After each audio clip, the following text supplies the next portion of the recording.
This lady has a wealth of business experience across a variety of sectors that has taken her from her Cork roots, which is obviously the most important thing about her, to the Far East, Australia, Angola, the UK and back to Ireland. Over the last number of years, she's been named as one of the 50 most powerful and influential women in business.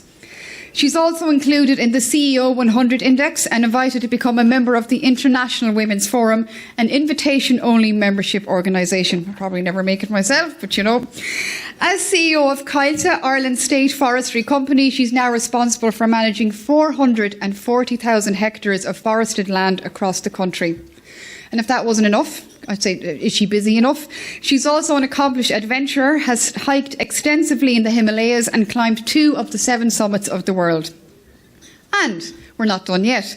She's now taken on the mantle of the new president of IBEC, Ireland's largest business representative group.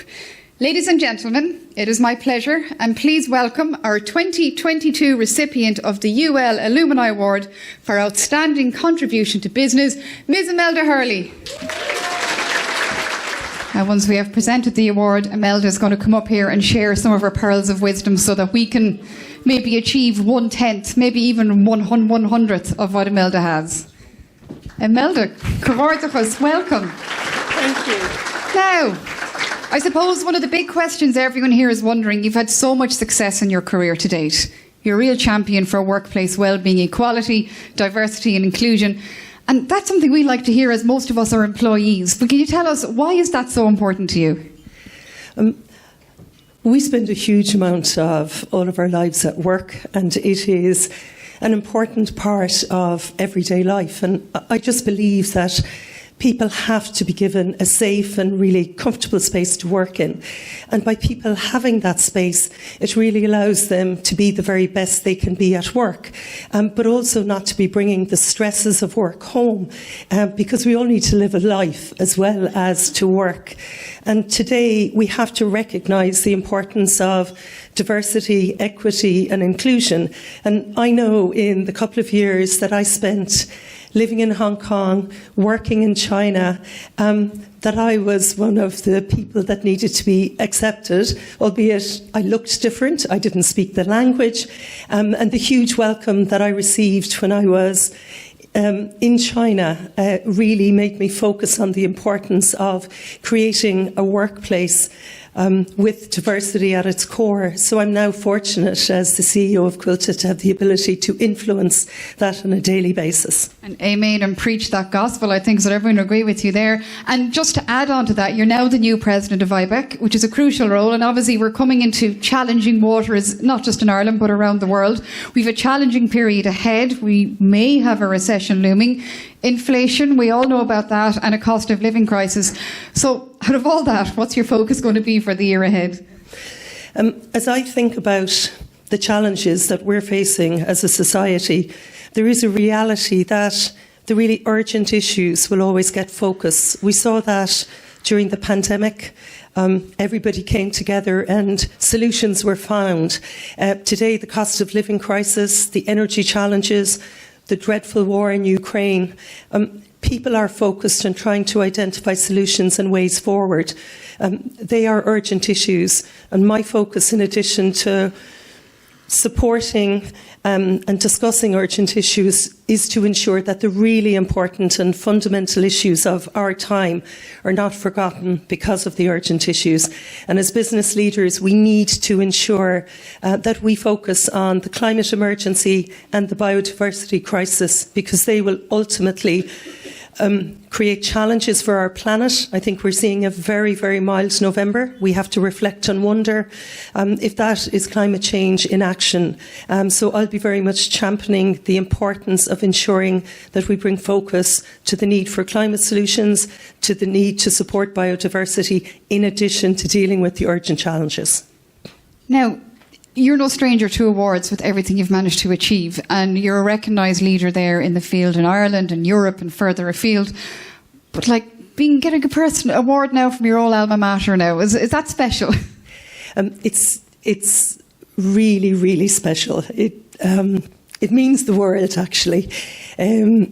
I came to UL in 1990, and I began a journey. And if I thought that, well, nearly 30 years later, I'd be standing on the stage here being recognised, I think I would have thought that could never happen. So I'm delighted to be recognised. I would say UL gave me a tremendous start.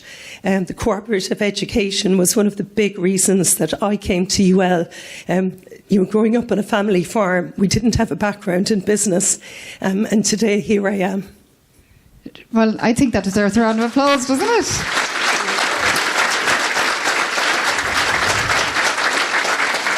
Now, I know we said it a few times tonight, UL is celebrating its 50th birthday this year, and lots of people, I'm sure, are reminiscing about going down memory lane, talking about their college days. Just in case you didn't know as well here, you were awarded a silver medal from the College of Business when you graduated from UL, so you must have lots of silver and bronze and gold memories, I'm sure. Can you share one with us, one perhaps you're willing to share, a PG story or any great memory from UL back in the day? Oh gosh. I think one of the great memories is the very first day when I came to UL and sitting in the Jean Monnet Theatre, as it was known then anyway, and sitting there with about 400 other students and thinking, where will this take me? Not knowing very many people, and ultimately making wonderful friends and lifelong friends. So that very first day was quite startling, but also brilliant.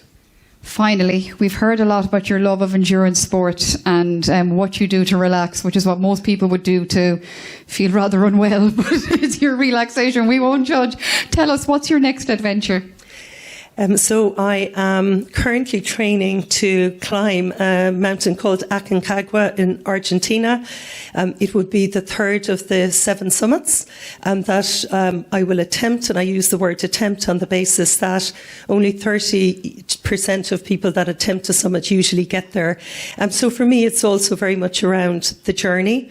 And at the moment, that involves an awful lot of training. The alarm goes off at 5:30 in the morning, and I get to the gym.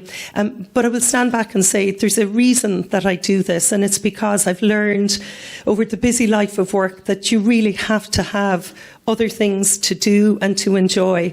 And in the busy world of today, with our mobile phones next to us all of the time, the expectation that we're almost always on.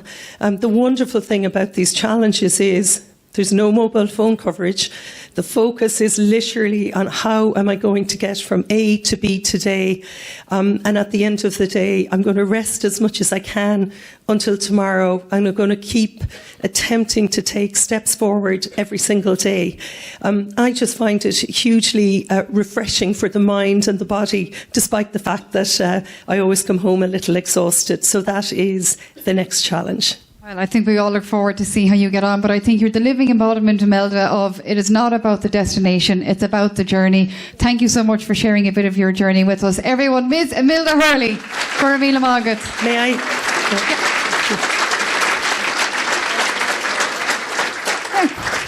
Thank you very much. And just as I leave the stage, I do really want to acknowledge the university that I attended and the journey that it has been on. And I'm hugely grateful to everyone involved as well in making tonight happen. So thank you very much. Hear, hear. Go Amila Margaret.